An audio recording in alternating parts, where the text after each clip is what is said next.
The subcommittee will come to order, and good afternoon to everyone. The Sri Lankan Civil War ended almost 10 years ago this May. The 25-year war cost an estimated 100,000 lives and displaced hundreds of thousands more.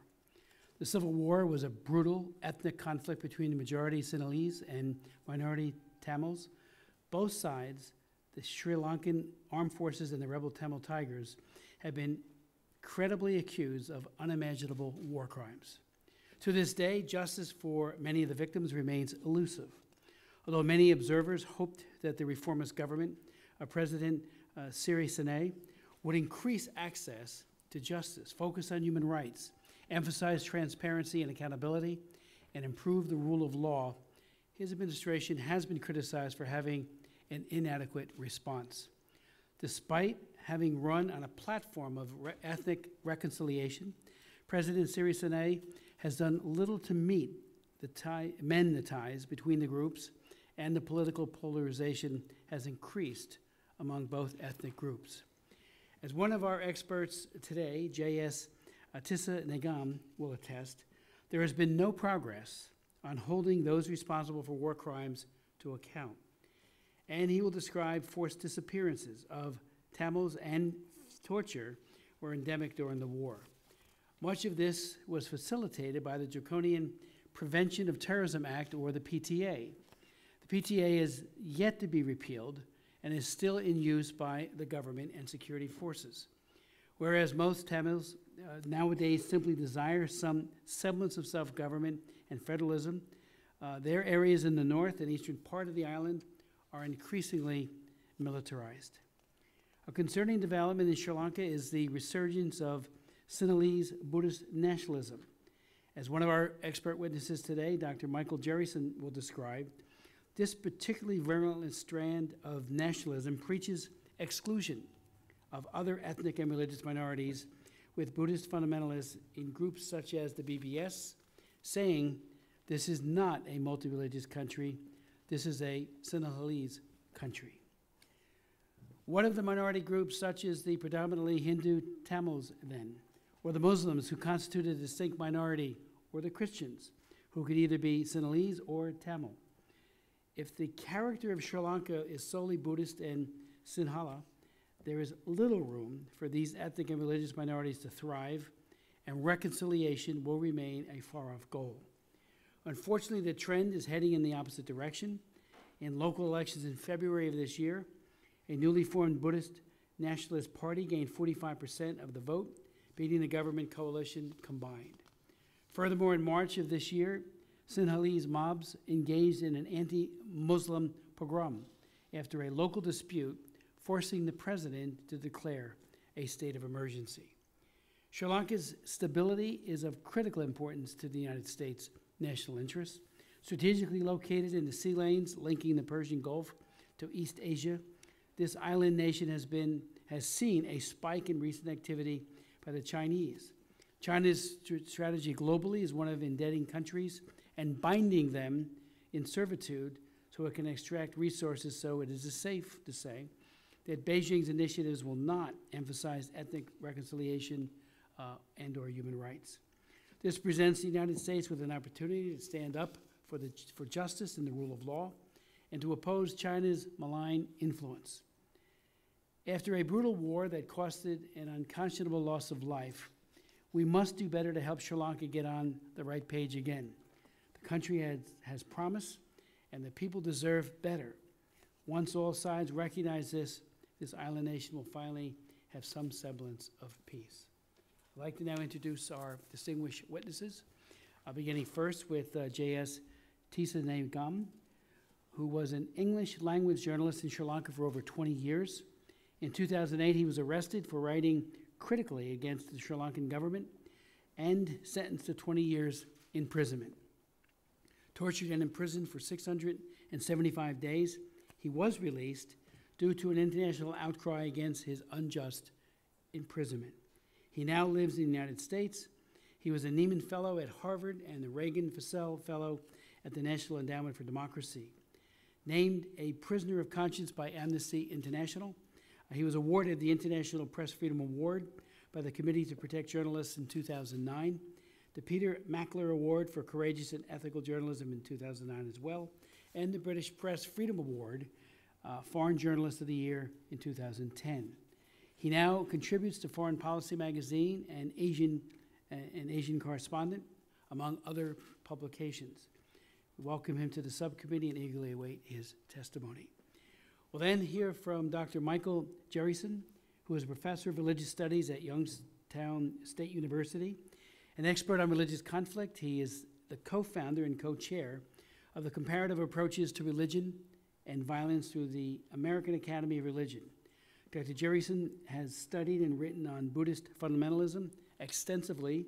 His latest publication, If You Meet the Buddha on the Road, Buddhism, Politics, and Violence. Dr. Jerryson is also a former Peace Corps volunteer in Mongolia. We welcome him to the subcommittee and again look forward to his insights. Finally, we'll hear from David Crane, Professor Crane, who is a professor of practice at Syracuse University College of Law. From 2002 to 2005, Professor Crane was the founding chief prosecutor of the Special Court for Sierra Leone, an international war crimes tribunal appointed to that position by Secretary General of the UN, Kofi Annan. Serving with the rank of Undersecretary General, Professor Crane's mandate was to prosecute those who bore the greatest responsibility for war crimes, crimes against humanity, and other serious violations of international human rights committed during Sierra Leone's civil war in the 1990s. An expert on international criminal law, international humanitarian law, and national security, he founded Impunity Watch, a law review and public service blog. He has briefed the Foreign Affairs Committee several times before, notably in 2014 with the Syrian army defector Caesar, an alias of course, on war crimes committed by the Assad regime. He's also been a frequent provider of insight and testimony to this subcommittee, especially on the importance of establishing ad hoc tribunals like the one that he so nobly led. I would point out parenthetically that the prosecutions that he led to Charles Taylor, the president of Liberia, getting 50 years, sentenced to 50 years at The Hague for his horrific crimes, and that would not have been possible without David Crane's leadership. So just very grateful for that leadership. Then we'll hear from John Sifton, who I understand is stuck in some traffic and will be here momentarily. Serves as an Asian Advocacy Director at Human Rights Watch. He works on South and Southeast Asia, East Asia, the Middle East, and East Africa. John Sifton began working at Human Rights Watch in 2001, first as a researcher in the Asia Division, focusing on Afghanistan and Pakistan, and then as the senior researcher on terrorism and counterterrorism. He also founded a public interest investigation firm, One World Research, which he directed from, right on cue, he directed from 2007 to 2010. In 2000 and 2001, Mr. Sifton worked for the International Rescue Committee, primarily in Afghanistan and Pakistan. And in 1999, he worked as a refugee advocacy organization in Albania and Kosovo. We welcome him and again look forward to his remarks as well. Mr. Tisa Negam, the floor is yours.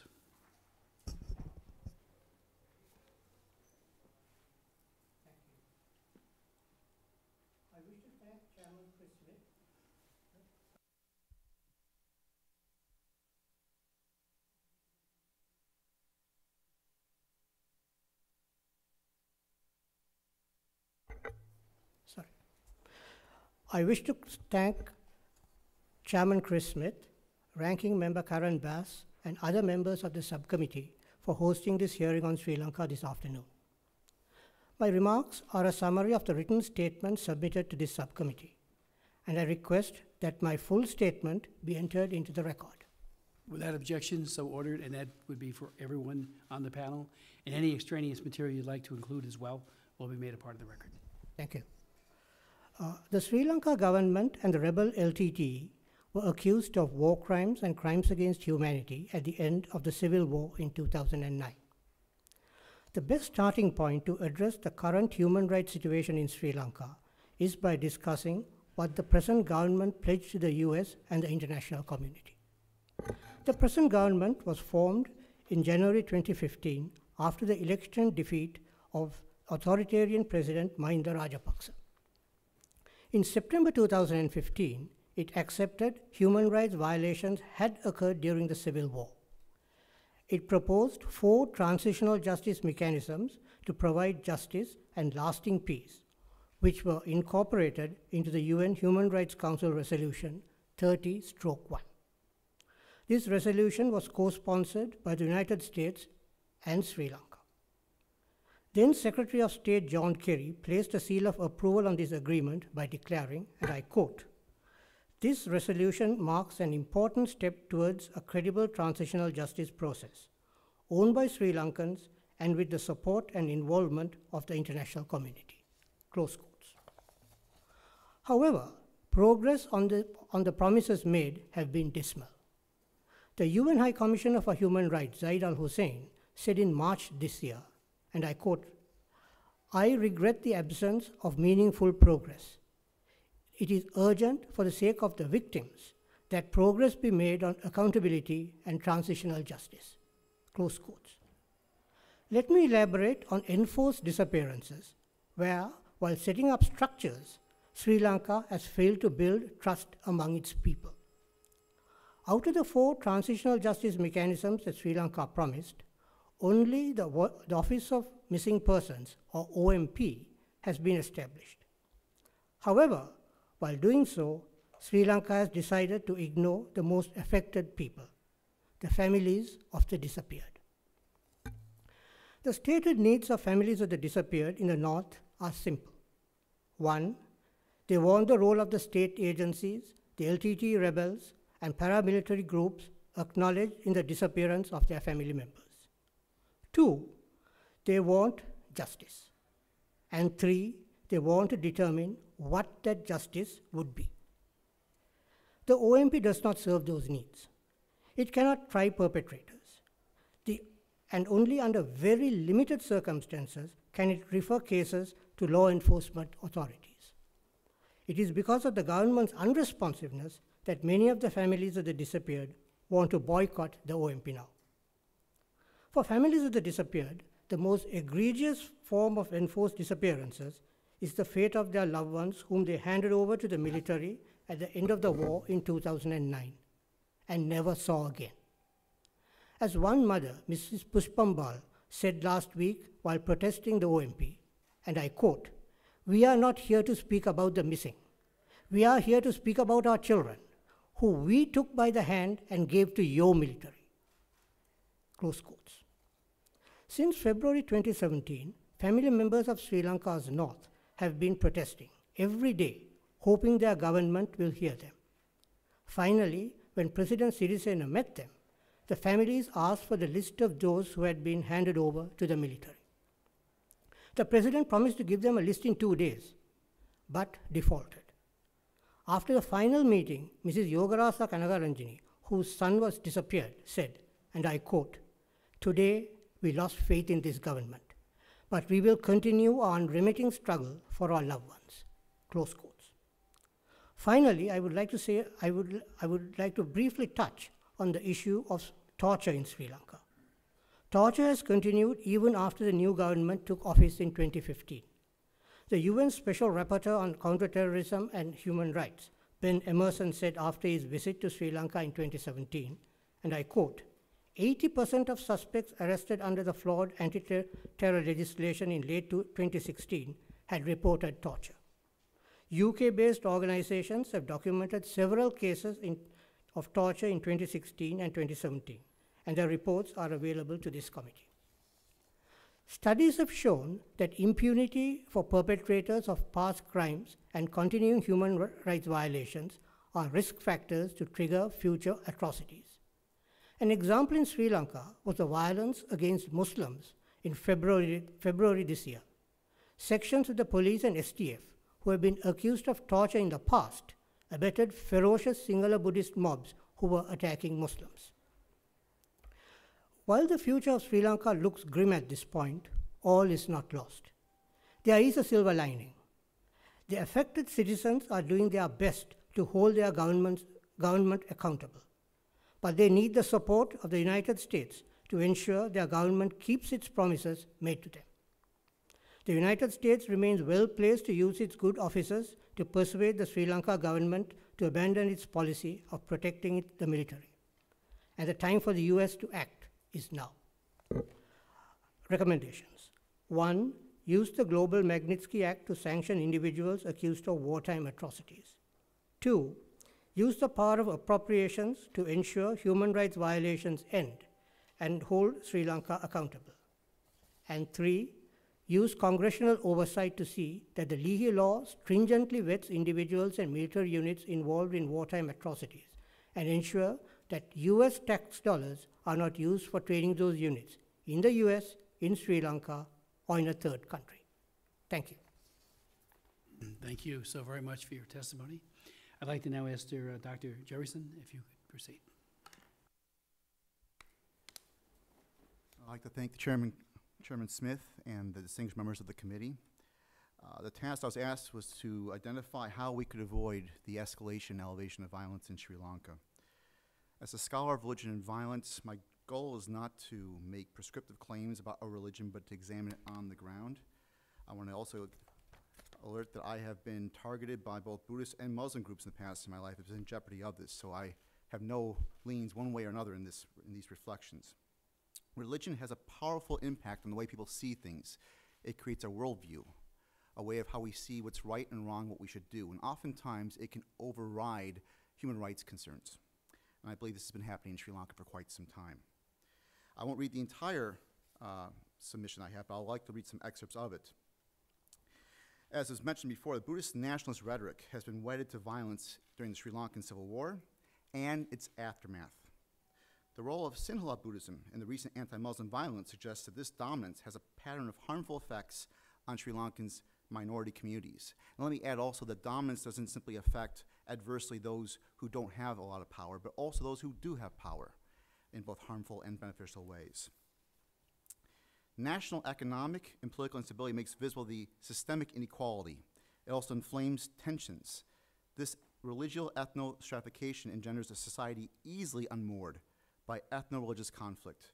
The recent violence in February and March of this year, which began when 4 Muslims attacked a Buddhist driver, is but a recent example. Sri Lankan society is also vulnerable to ethno-religious rhetoric. And we've seen this news surge of this and rise with social media and Facebook posts that seem to inflame this.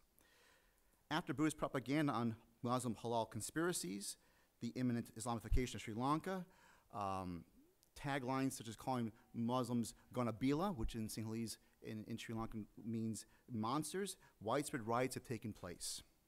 The power behind Buddhist propaganda are the Sri Lankan Buddhist monks. The more public and vocal conservative monks have stoked Sinhala Buddhist fears and angers of minority and marginalized identities. This behavior is distinctly modern. Prior to British colonialism, Buddhist monks legitimate Sri Lankan governments. However, they did not directly participate in any political system. This historical role explains the Sri Lankan Buddhist monks' symbol as society's moral foundation, and they're still looked upon in this way. So when Buddhist monks speak out publicly, they don't do so only as religious voices, but also as political moral authorities. We've seen a rise in Buddhist monastic political participation. Monks en masse became active during the 26-year Civil War. In 2004, Buddhist monks formed the Jatika Hela Uramaya, the JHU, the National Heritage Party. The political candidates were Buddhist monks. 9 of them won seats in Parliament. And as you mentioned before, Chairman, this has been even on a rise this year. Now, while some Sri Lankan monks have called on more pluralistic policies and rhetoric, there has been a political consolidation of conservative Buddhist monks such as the JHU. In its inaugural year of activity, the JHU called on the extermination of the LTTE. They did not want to have any negotiations. Shortly after the Civil War, 2 Buddhist monks broke off from the JHU and formed a new organization called the Buddha Sena, the Buddhist Power Force. And within a year, the Buddha Sena shifted the rhetoric from the Tamils to Muslims as a threat for the entire country. When I interviewed founders of the Buddha Sena, it had been only 2 weeks since the co-founder, Janara Saratero, had delivered an emotional, intense speech that triggered Buddhist riots and attacks on Uthgama. His colleague, Dalanta, explained the Buddha Sena's reasons for the fears of Muslims, saying, quote, "We want Sinhalese united in a Sinhalese government.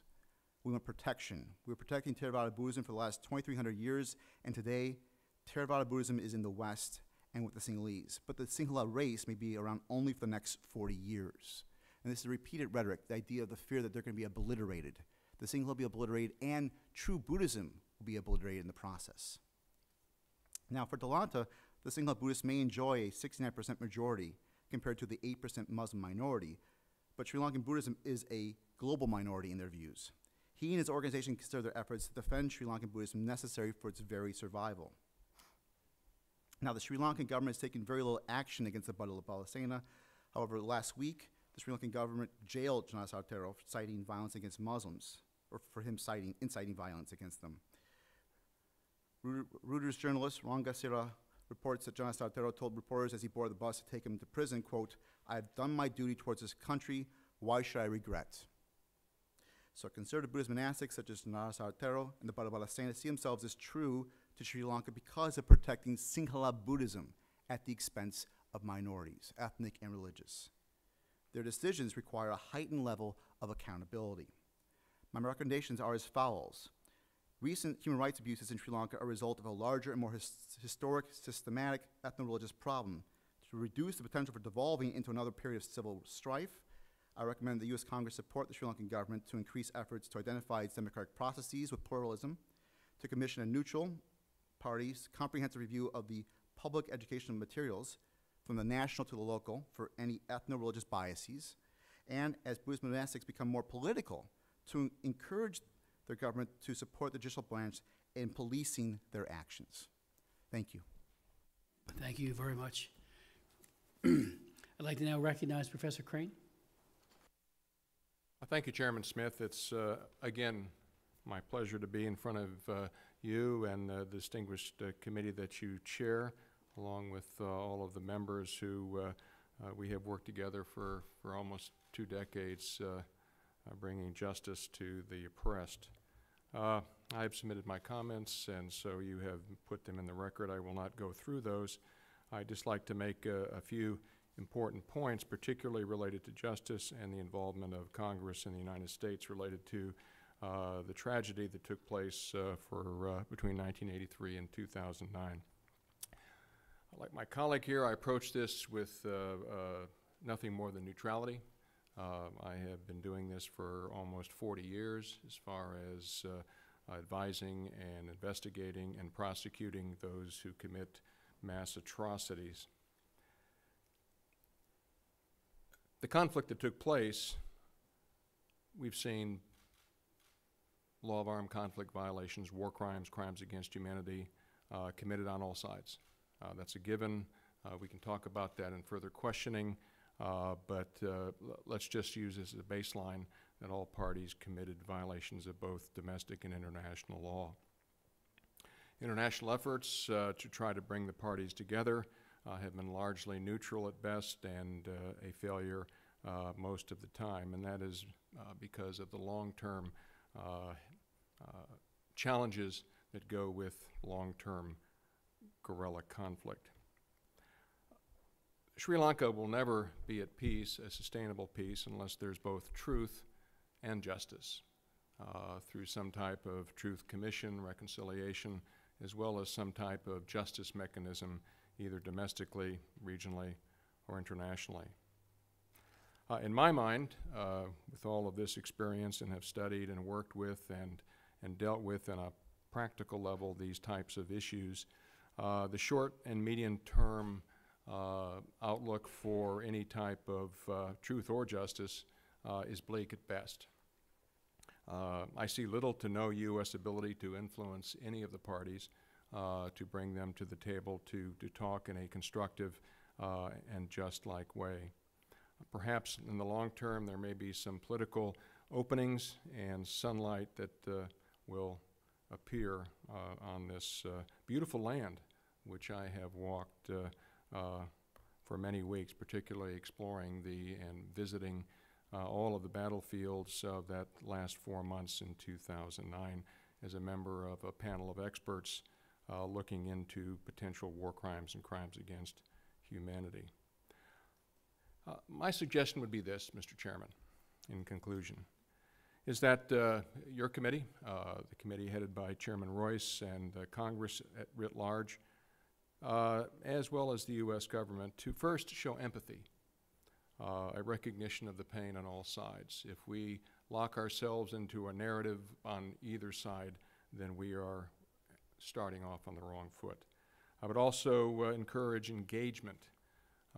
Despite the challenges that we currently have as a nation that seems to be pulling away from the very fundamentals that established this country, particularly in the human rights realm, which we have led for so many years, we still need to be engaged with Sri Lanka at all levels, both economically, socially, culturally, politically, and practically, and engage all parties. We also should be encouraging to ensure that dialogue takes place both at the local, regional, and international efforts to move the parties in a way to a realization that the only real future for this war-torn land is through compromise, discussion, and accountability. And then, of course, I concur with my colleague at the end of the table. The real ability of the United States to draw attention is economic persuasion, both soft and hard persuasion. We do have some influence. They're interested in our business, but that business comes with some type of quid pro quo. So that will conclude my remarks, and I look forward to your questioning, sir. Thank you very much, Professor Crane. John Sifton. Thank you. Thank you for providing Human Rights Watch the opportunity to testify also. More than 9 years after the conflict, the people of Sri Lanka are still struggling to rebuild their country's democratic institutions, but also obtain justice for the crimes that were committed during the conflict.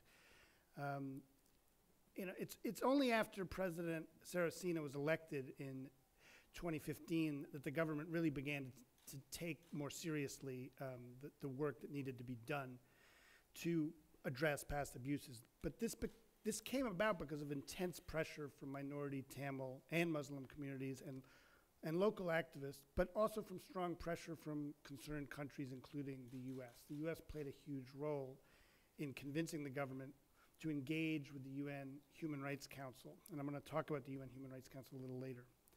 I think we've heard, that we all know that the LTTE committed horrific abuses during the conflict: sectarian massacres, political assassinations, executing detainees, using child soldiers, and as we documented, terrorizing ethnic Tamils there and abroad to raise money for their operations.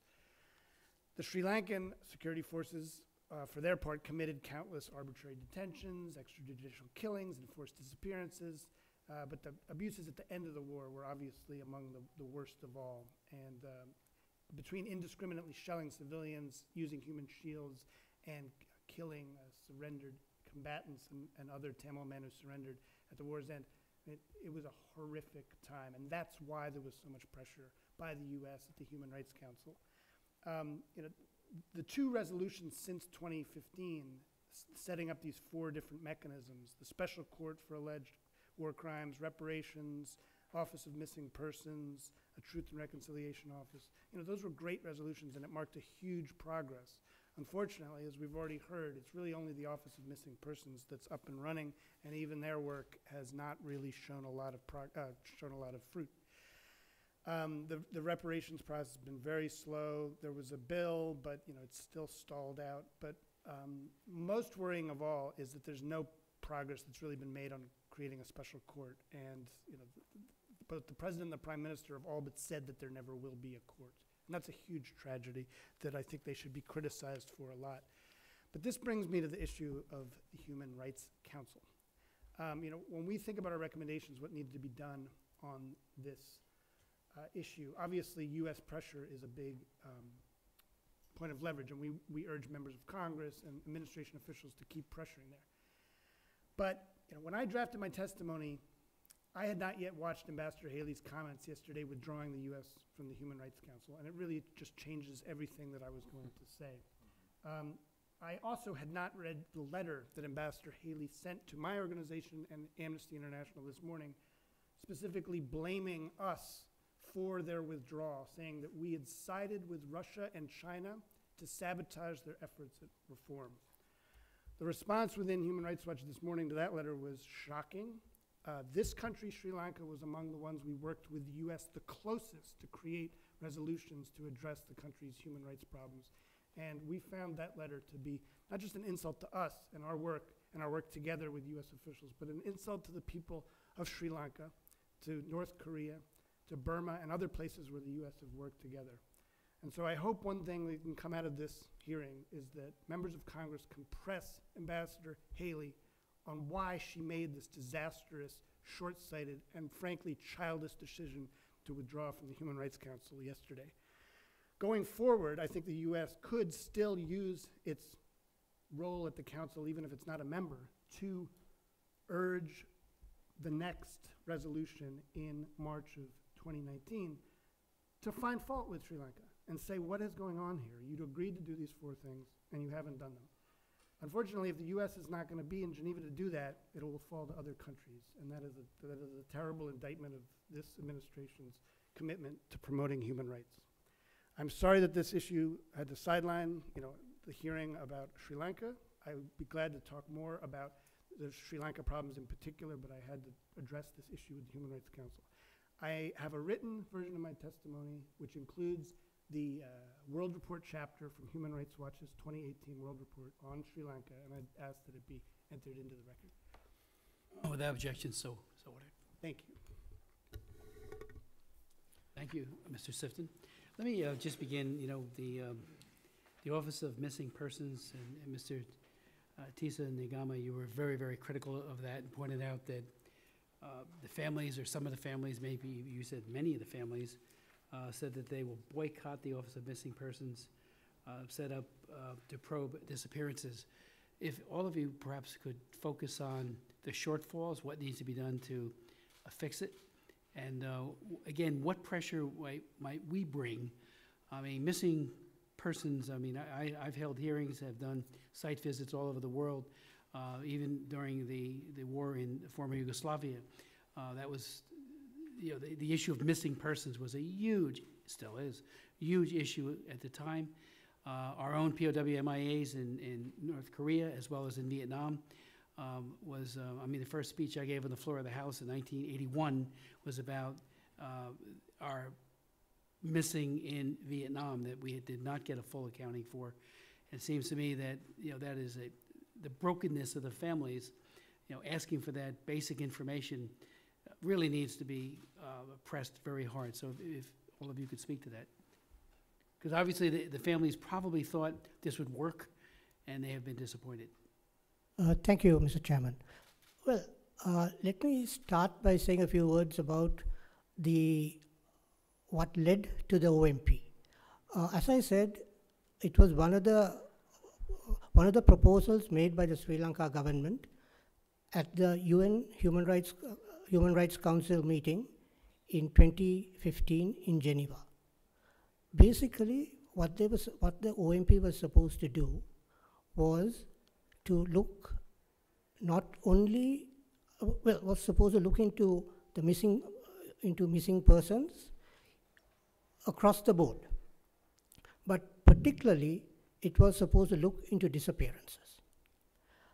But when it started, the whole process of setting it up, when that started, there were a lot of issues that came up, which led to what came out finally being a truncated or a crippled version of what it ought to have been.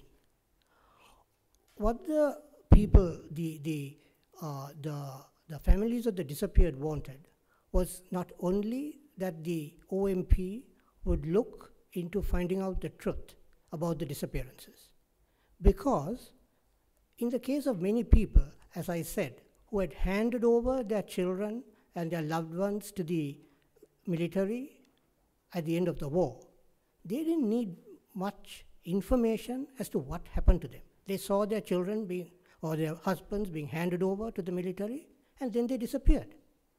What they wanted was justice. This is not to preclude the fact that they didn't want to know about what happened to them eventually, but that was only one of the issues. What they wanted was justice. And if you see the way the Office of Missing Persons has been now established, the law establishing the OMP excludes justice, the Office of Missing Persons, the power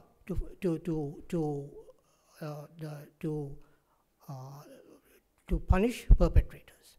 That is because Section 31 says that whatever arises from the investigations of the Office of Missing Persons will not give rise to civil or criminal proceedings. Secondly, it says that the whole law is a bit confused. It also says that if the OMP wants, it can hand over some of the investigative material to a court of law.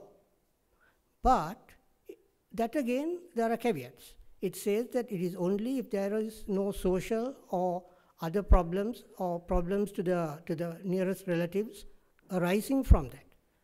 Now just imagine if a military officer is accused of war crimes, and if that matter goes to court, you can be pretty sure from what Professor Jerison also described, with the whole singular Buddhist ethos being what it is, there's going to be chaos.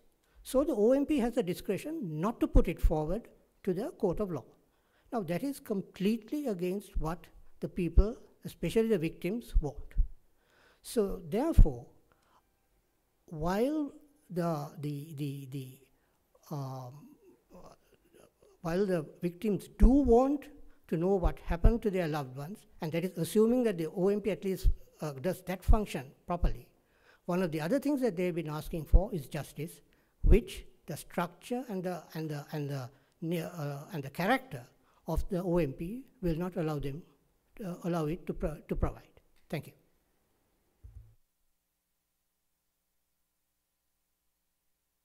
Just a brief word about the, it's pretty clear that out of the menu of the 4 things that have been proposed to the resolutions, that the government obviously prefers things that are less likely to cause high-level officials to worry that they be held accountable.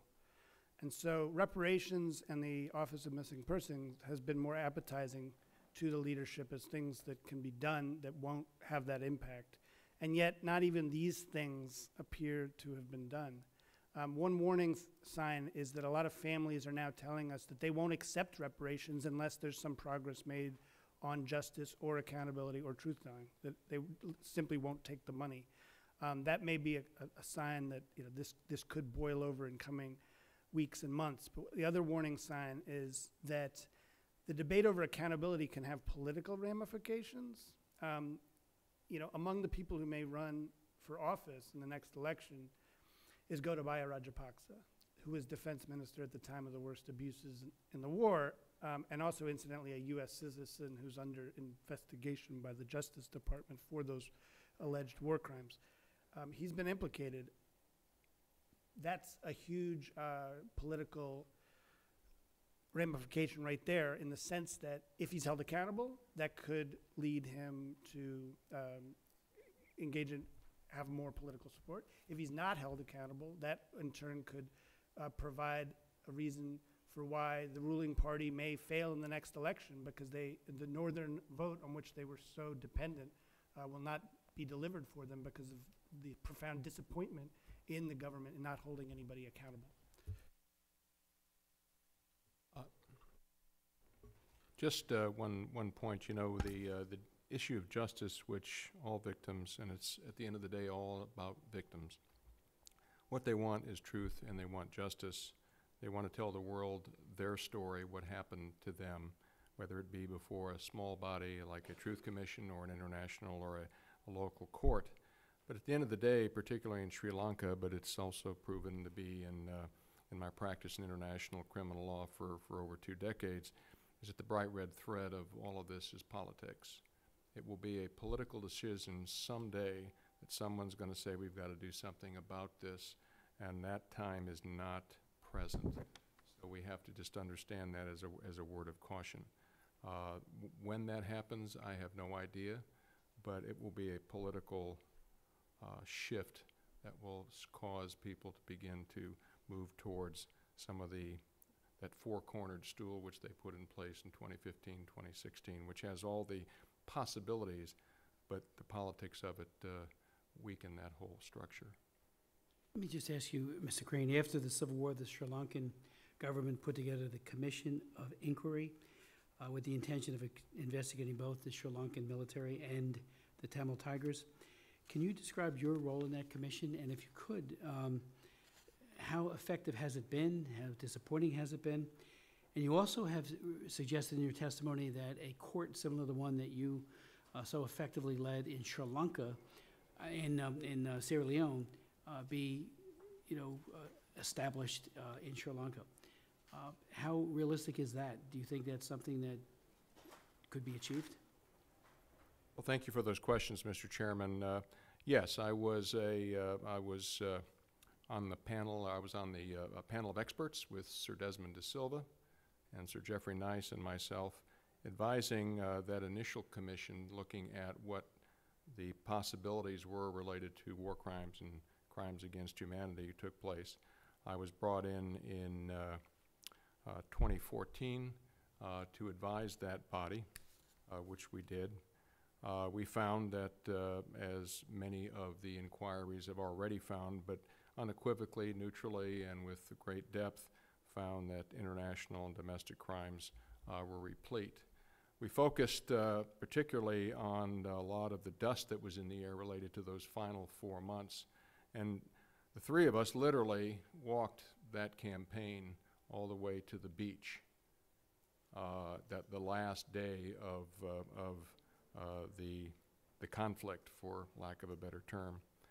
At the end of the day, there are accountability on both sides. I could certainly go into my professional sense of this neutrally as to those 4 months, but at the end of the day, the commission, well, interestingly enough, the president that had set that up, literally 3 weeks after I left Sri Lanka, was thrown out of office, and it just disappeared into a cloud. So at the end of the day, I would have to honestly say to you, Mr. Chairman, that really it just disappeared. There was no concrete ability to build from that. To answer your second question, yes, of course, when the political decision is made to do something, certainly a hybrid international court such as Sierra Leone is certainly a possibility. And it's an encouraging possibility because we could involve all parties, which is what the Sierra Leone court was. It was an international court, but we also had members of the country in key and significant positions, and judges, deputy prosecutor, deputy registrar, what have you. The history of the Special Court for Sailing shows that a hybrid international war tribunal works and can be done efficiently and effectively. And yes, certainly that is a possibility. Really, at the end of the day, the real possibilities here are either a internationalized domestic court. I just don't see a domestic court happening. Potentially an internationalized domestic court, or a hybrid international court of some sort with variations at a time yet to be determined, when a political climate and decision is made that might be something that would be useful to the people of Sri Lanka. But again, I have to underscore that it will be a political decision to do that. Yes. To add to this too, and I applaud Professor Crane, his suggestions. There's a lot of delicacy right now remaining with the Sarasena administration, in that if they push too much one direction, they're going to lose a lot of political support. With Rajapaksa waiting in the wing right now, who's been much more supportive of the Buddhist Sena and other groups besides the Buddhist Sena, this is going to be, I think, a very careful approach I think we should be aware of. The Buddhist Sena has been training young monastics since 2013. They've been trying to change the way in which people see what it means to be a Sinhala Buddhist and what does it mean to be a Sri Lankan. And in the end, I think it's going to have to be the long game, not the short game here. Thank you. While I agree with everyone here that politics will be a very important part in determining when this, when a credible justice mechanism is going to be set up, I also feel that the Sri Lanka government is using certain myths to push the fact that politics is not conducive to bring about a solution at this point of time. I'm not saying that it can happen at this point of time, but I think it can be expedited. But that the Sri Lanka government, by putting forward some of these myths, is trying to delay it for obvious reasons. Now, one of the main things that the Sri Lanka government says, and I believe Professor Jerison also referred to it, is about Gotabaya Rajapaksa, who was the former defense secretary, and and the general myth is that if he's arrested or if he's accused of anything, there is going to be a huge outcry in the country, and more than that, that there is going to be a coup in the military. Now, this story has been there from about 2009. First and foremost, they said that Field Marshal Fonseca, who was at that time he's known as the Butcher of the North because he led the military and he is accused of various war crimes, that anyone who touches him would end up killed, or that they would be victimized by the regime, by the regime and by the Sinhala Buddhist people. But then he was arrested, he was put behind bars, and then he came back. The military did not revolt. Then they said, if Gotabaya Rajapaksa, who is the Secretary of Defense, if something happens to him, that there would be a huge outcry and there would be a coup. Gotabaya Rajapaksa comes and goes to courts very regularly because he's charged with various crimes, but they are not war crimes, but corruption issues. And the military has not erupted. They have not. There is no coup. Thirdly, there is Air Commodore DMK Disanayaka, he's Commodore. He's a naval officer. He's also a senior officer, but who has been implicated in the disappearance of 11 people, and some of them are young kids. He too he's now on bail, but he was arrested. And there was no outcry or no coup or it was no big deal. So while I agree with everyone here that politics will play a role in when this is going to be set up, I think the government of Sri Lanka propagates these myths to push it as much backwards as possible. Thank you. Yes, Professor. Thank you again for your time. As we were sitting here having this important discussion, things come to mind. I've been sitting here thinking about this very intently for the past week, and in my experience with working with the government of Sri Lanka and others, and meeting the president all the way down to various individuals, I think what they're doing right here, right now, is a waiting game. It's a slow roll.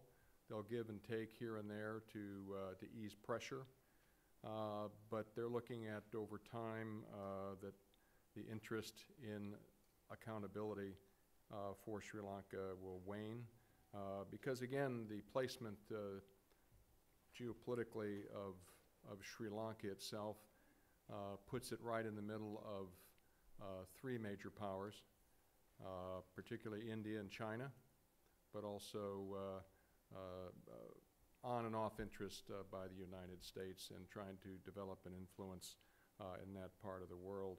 And so they're banking on the other geopolitical aspects of where they are versus and just waiting this out and seeing what the result will be, adjusting as it goes. Maybe they'll be forced to do something, but I think they're in a waiting game at this point, Mr. Chairman. Ask you if I could, Mr. Tisa Nigam had focused on torture and the fact that the Prevention of Terrorism Act, the draconian PTA, not only permitted arbitrary detention, but allowed confessions that were admissible through torture. I wonder if you could speak to why the government has not dismantled, eviscerated, done away with, repudiated this terrible law.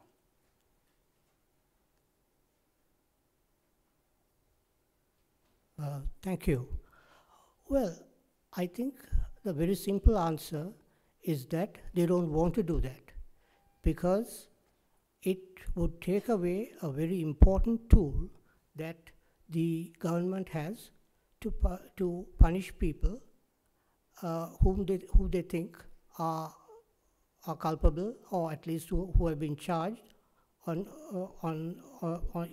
human rights on various violations, but who can be charged as terrorists. One of the things that we have to understand is that from the time the PTA was made into law in 1979, not only were people who were charged,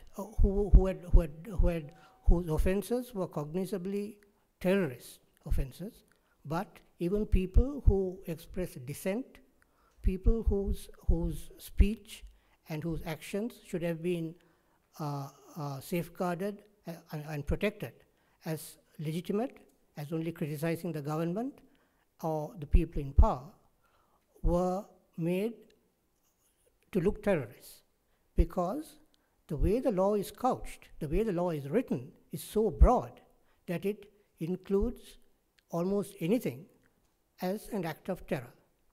And once you do that, you can, there are various things that you can use, including confessions. Now, one of the things that, including confessions, which is made admissible under the PTA to charge these people. And torture is related to that. In the case of many suspects who are taken in, usually what happens is that they are tortured. In fact, Ben Emerson, as I said that 80% of the people who had been taken in between 2015 and 2016 had complained of torture. Now, the problem here is that this is a way of suppressing dissent and legitimate people who are legitimately expressing something against the government. Now, I was a victim in that sense. I was a journalist, and I didn't go around carrying a gun or killing people, but I was charged under the Prevention of Terrorism Act, and I was jailed under the Prevention of Terrorism Act. I was arrested and jailed under the Prevention of Terrorism Act. So I think that is the main cause. How you can use this overbroadly defined terrorism in the PTA to keep and discipline a society. That is why the government is keeping this, and that is why it's also keeping torture, because you can torture people into making confessions, which you can use. Thank you. Just to direct the committee's attention to two facts. One is that the Special Rapporteur visited in July 2017 and found that torture is continuing apace and routine. We issued a report about the PTA as well a few months ago, in which we documented several major cases of torture of PTA detainees. But it's important to recognize not only have they failed to repeal it, these draft texts for new versions are even worse, and they contain these broad definitions of political activity as terrorism that are highly troubling. I think it's good to pivot here to talk about how the U.S. can voice its displeasure with this situation. If we're not going to have the Human Rights Council as a vehicle anymore, then the United States at least can use its embassy to voice these concerns and its spending power through appropriations. I think it's a good opportunity that there's a new ambassador coming in. We've worked with her very closely in Nepal and other places, and it's just, I mean, not to say anything bad of the current ambassador. Atul is a wonderful servant of the U.S., and we wish him well. But the next ambassador coming in like this can bring a new approach, a little tougher, and say to this government, look, we have a problem. There's a lot of restrictions on what we can do with you militarily, our spending on law enforcement, counterterrorism, the Leahy law, all these, and a lot of this will be made better if you start reforming. And if you show progress on human rights and accountability, it will make it easier for Congress to approve funding for more and more things, and we can have joint trainings. And this addresses the issue of the sandwiching between China and India. Having been to PACOM in Honolulu, I can tell you that the Pacific Command looks at Sri Lanka with, salation. They're very appetizingly looking at Sri Lanka as a place where they want a closer military relationship, but they can't have it because of appropriations language. So this is something the ambassador can say to them, and say it in a sort of an offering way. We want to be closer to you, but you need to help yourself by reforming. Let me just ask you, I was the prime sponsor of the Frank Wolf International Religious Freedom Act, which takes us further down the road of trying to hold designated persons lists, the use of sanctions, which are parallel to the Global Magnitsky Act. I was the House sponsor of that. It did get passed into law by way of an amendment, which was great through the NDAA. And that is another tool, and you mentioned it, Mr. Tisa Negam, as something we ought to, in your list of recommendations. Is it time to really pull the trigger on those kinds of tools that are in the toolbox? Yes. Seems to me.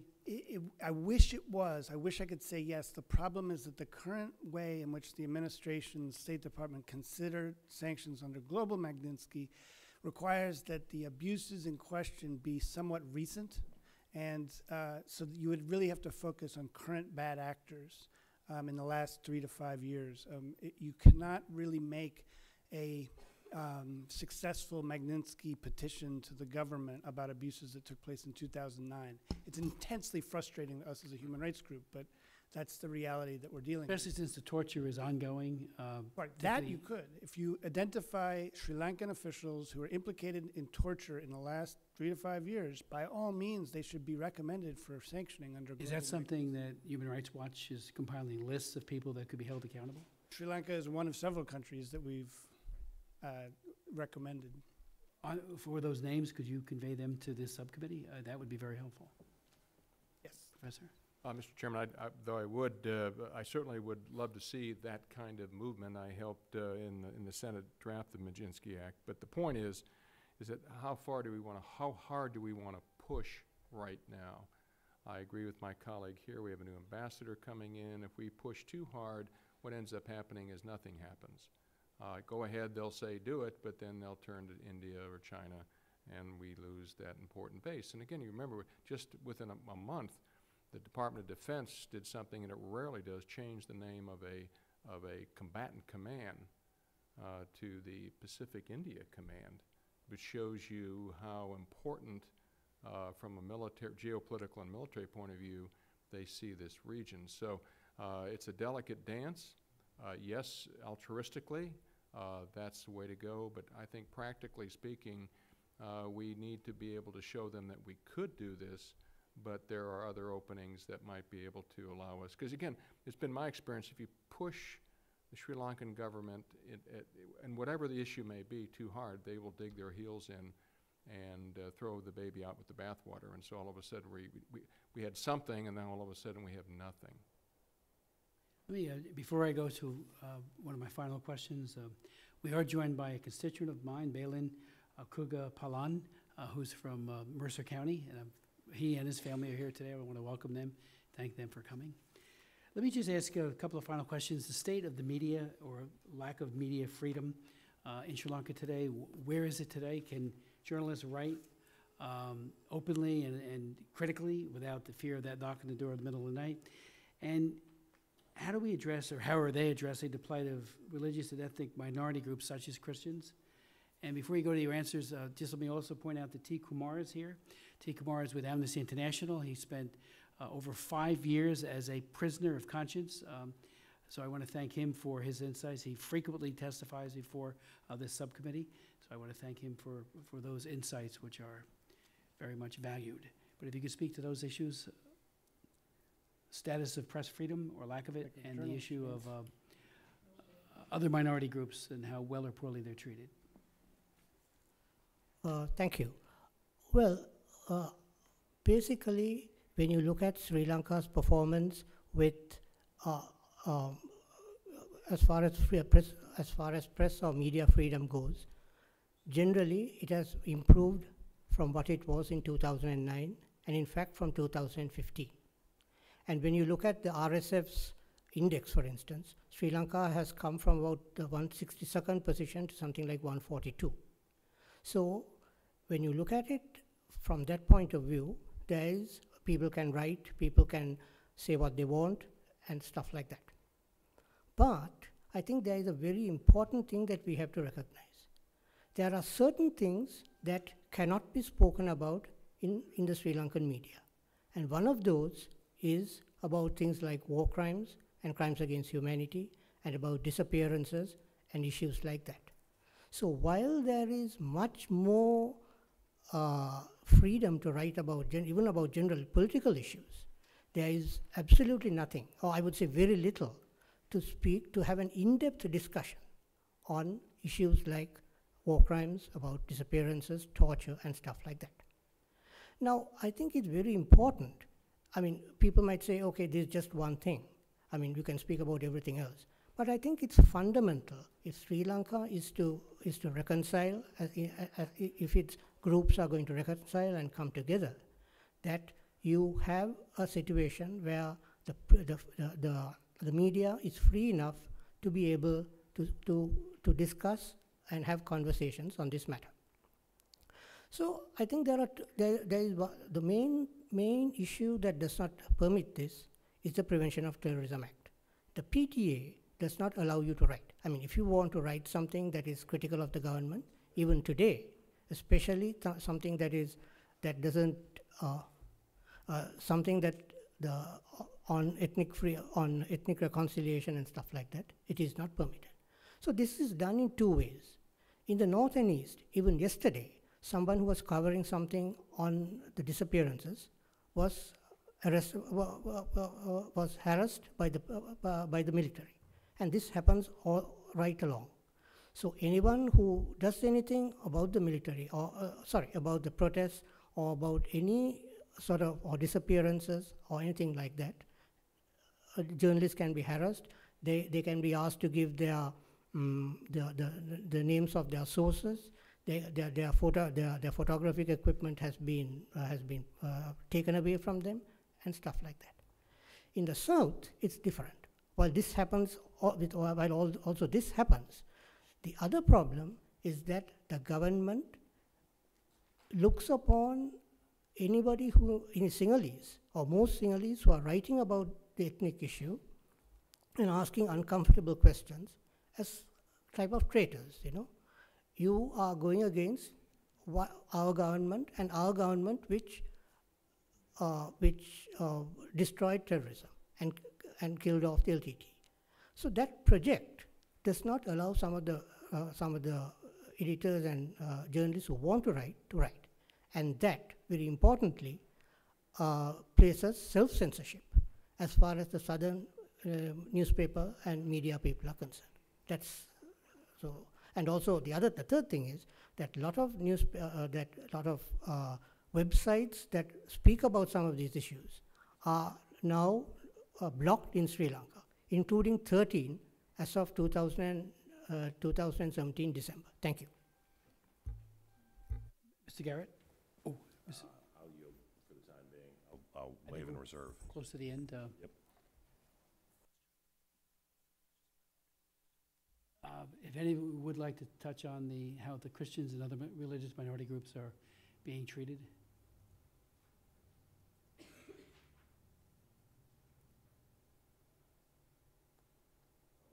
I think we can look at there has been a rise in the persecution of Christians. They were, first off, the Tamils during the Civil War were not just all Hindus, there were Christians as well that were persecuted during that time period. There's been an increase in persecution of Christians in Sri Lanka. Not to the extent that we see Muslims being persecuted. This is, I think, being a ripple effect throughout not just Sri Lanka, but also in South Asia as a whole, with India as well. The mobilization of Hindutva and yes.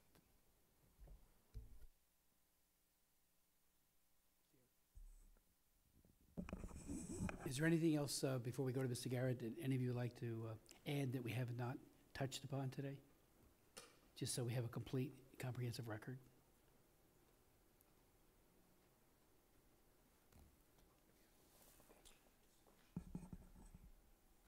We do have a number of submissions for the record, a statement by Amnesty International USA, and also a testimony from MAP. So without objection, those two testimonies will be made part of the record.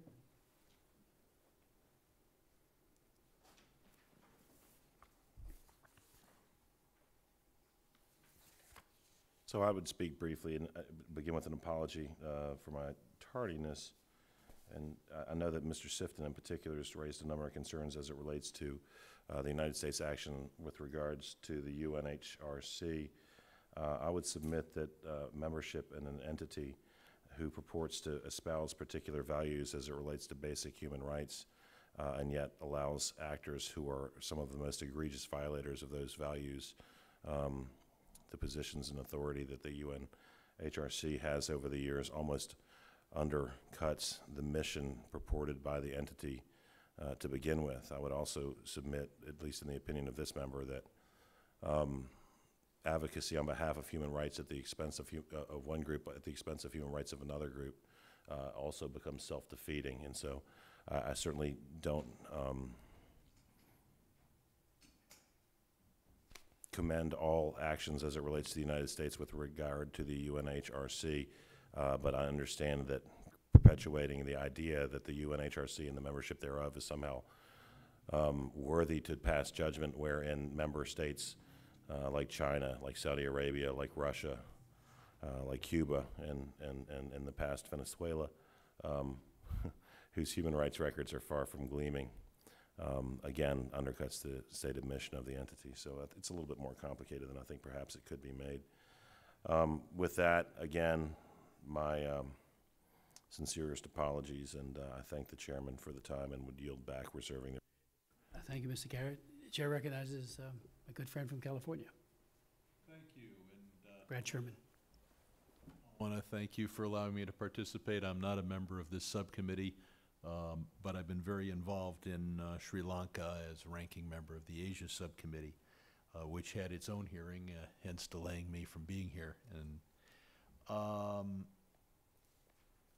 although the war ended in 2009, Sri Lanka's northern and eastern provinces have an awful lot of property controlled by the Ministry of Defense, including an extensive portfolio of previously civilian properties, a number of businesses, and multiple hotels.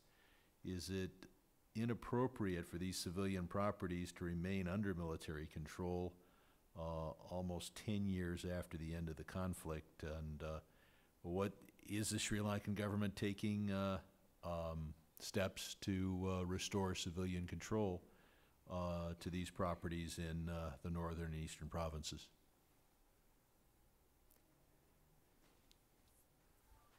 Thank you.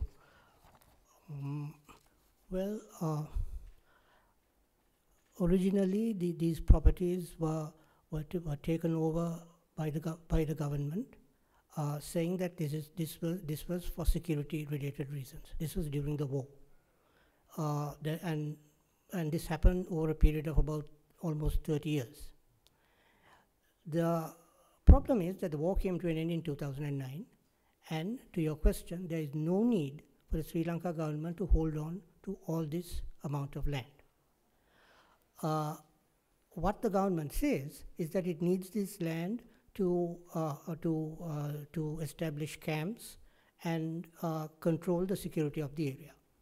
There are a couple of problems here. The first is what I referred to in my witness statement about militarization. First and foremost, you don't need so many soldiers and military personnel in the north and east.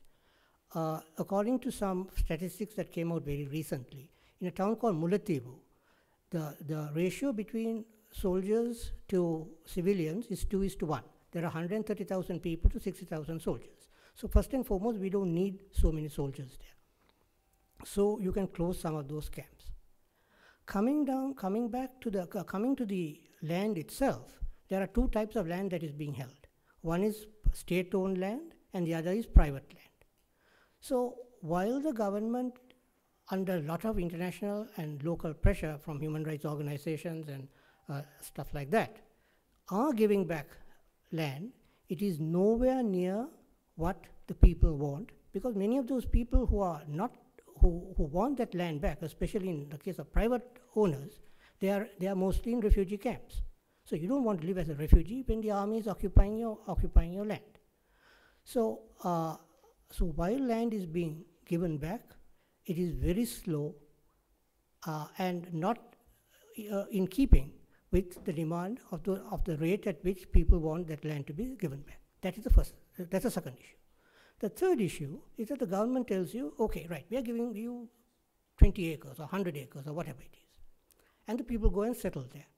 But then the next day the military comes and says, no, you can't, I mean, we said that, but there are landmines here, or there are, for security reasons, you can't go and live there. So those people go back. So even if there is if officially this land is given back, actually it is not. So in reality, those people continue to live in refugee camps. I wonder if any of the other witnesses has a comment on that question. Mr. Crane? Thank you. Thank you, sir.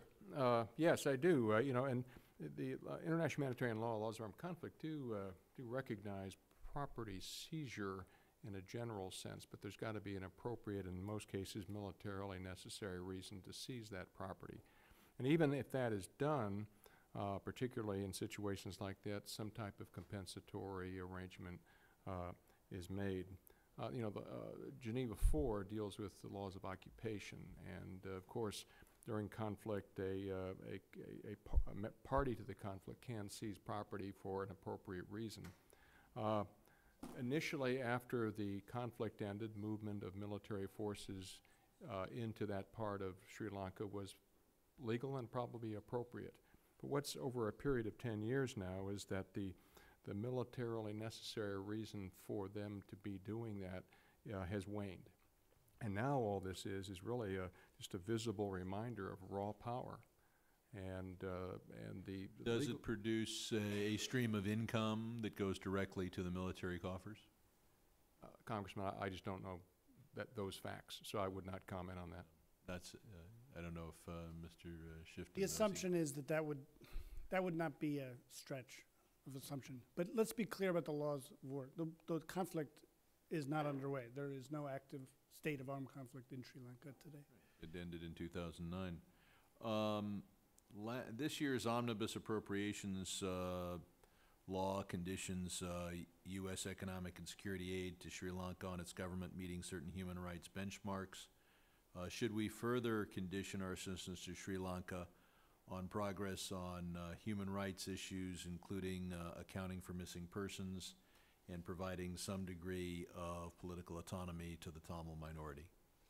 In a perfect world, that's a recommendation that we would make, but honestly, not necessary, in the sense that the existing law already gives tools and ammunition to the incoming ambassador and other U.S. officials to say to the Sri Lankan government, there's more that we could do if you start taking actions on... That assumes that the executive branch and the legislative branch are agnostic as to which of them is controlling American policy. Would that the executive branch always take our advice? We would need to put provisions into statute. I'll ask any other witness whether you have a comment on whether it'd be important for Congress to put that such conditions into statute, or should we be confident that the executive branch will use the tools that other statutes have given them and doesn't need to be told what to do in further statutes? Does yes, Mr. Crane? Yes, it's always a good thing to have legislation that highlights human rights and links it to monies that would be benefit of a country that is maybe violating those human rights. I think it's a decision by both the legislative branch and the executive branches, and I had mentioned this to the chairman, how hard do we want to push at this moment? You would know as well as anybody in this room, the Sri Lankans are very sensitive about this. If we go all out, we may lose everything. If we continue to engage quietly and encourage versus jam it down their throats, then that's exactly what's going to happen. They're going to gag, and we're going to be back at ground zero. So that's not an answer, but a caution.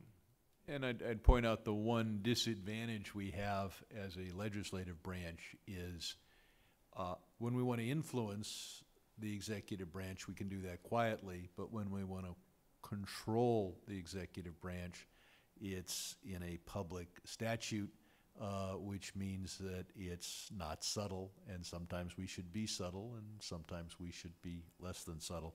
With that, I yield back. Thank you. Let me just ask one final question, if I could, and the question is to you. Oh, go ahead. Why don't you? Oh, just one thing to note, if you're going to put anything into the statutes about the Tamil minorities, please also include Muslims as well. Many of them do not identify as Tamil, and they're also being persecuted this time.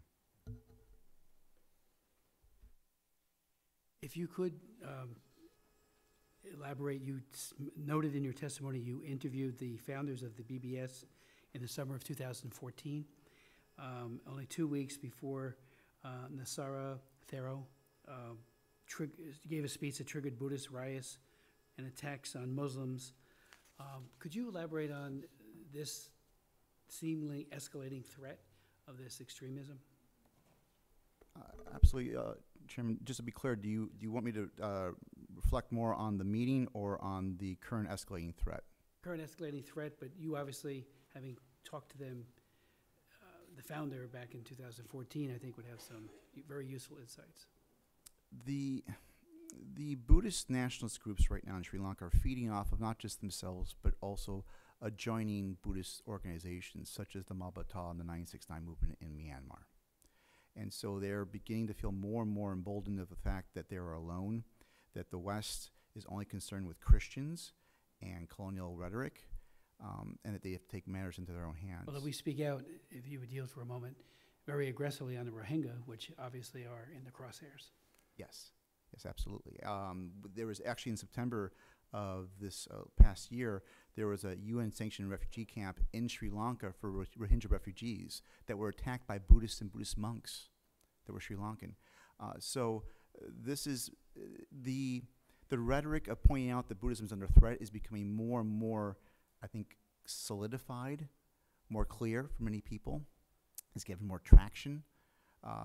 The one small silver lining is, again, the fact that John Sartero was arrested, and there's rumors that he's going to be defrocked.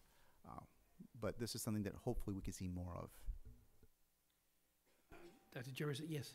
But I'd just add to that, I think there is, with respect to what Representative Sherman said about the administration, there are some allies who are willing to be more forceful on some of these issues. They're spread a little bit thin.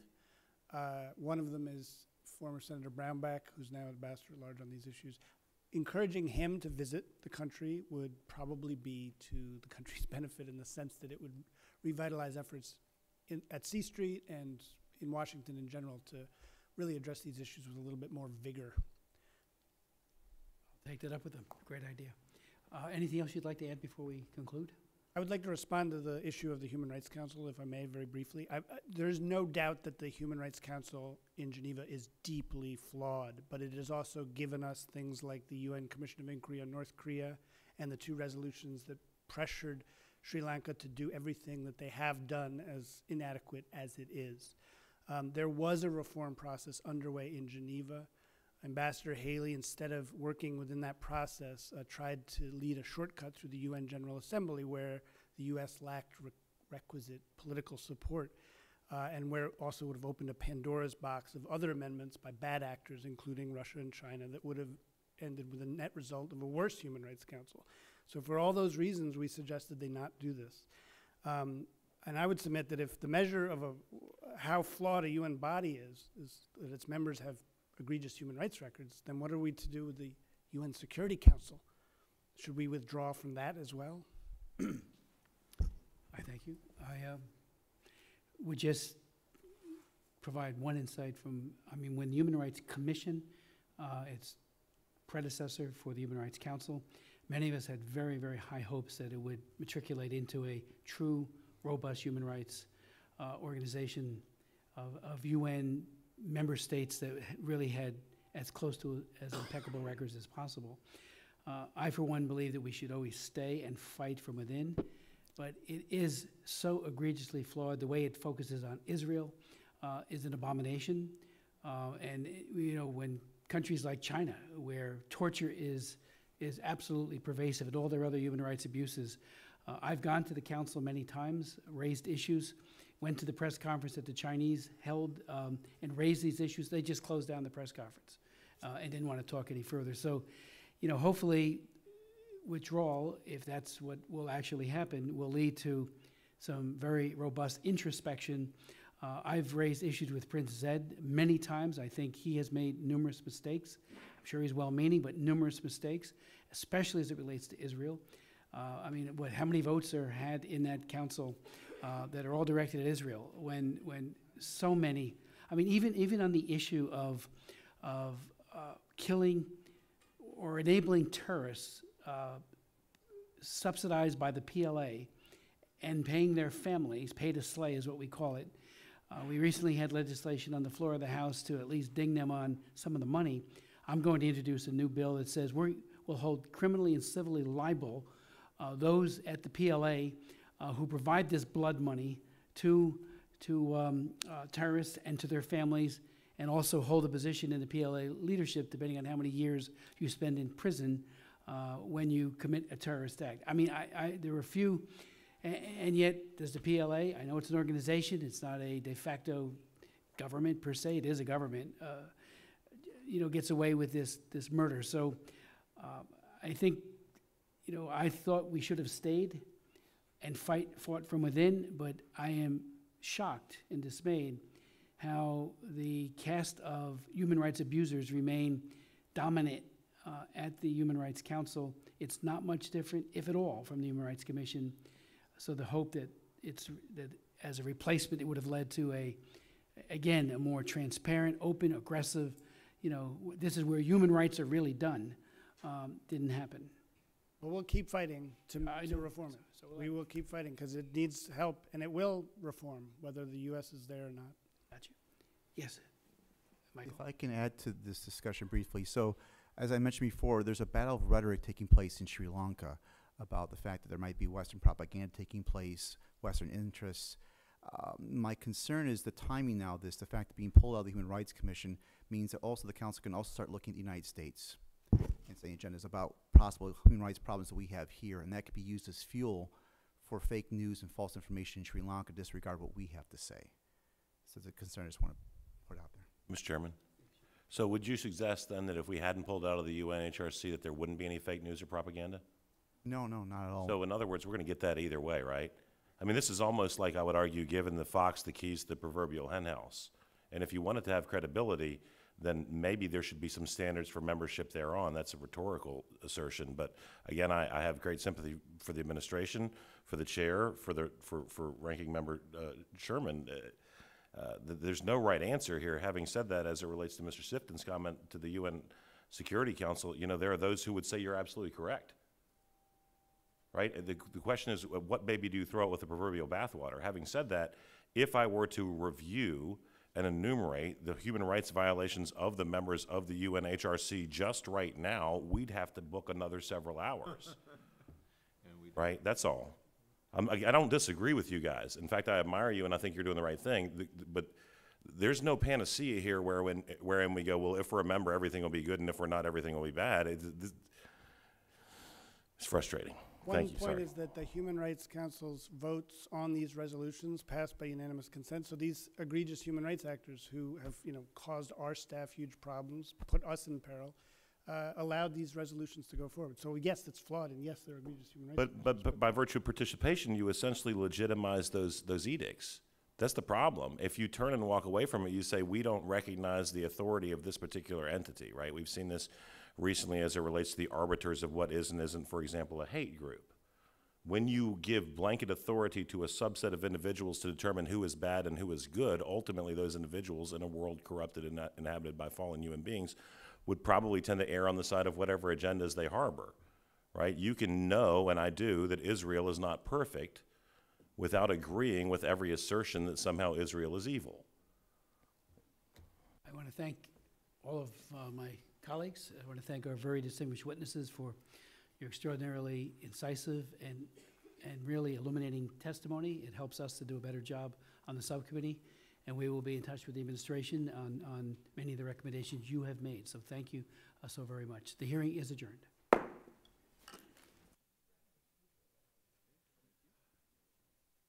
a few votes to cast, okay.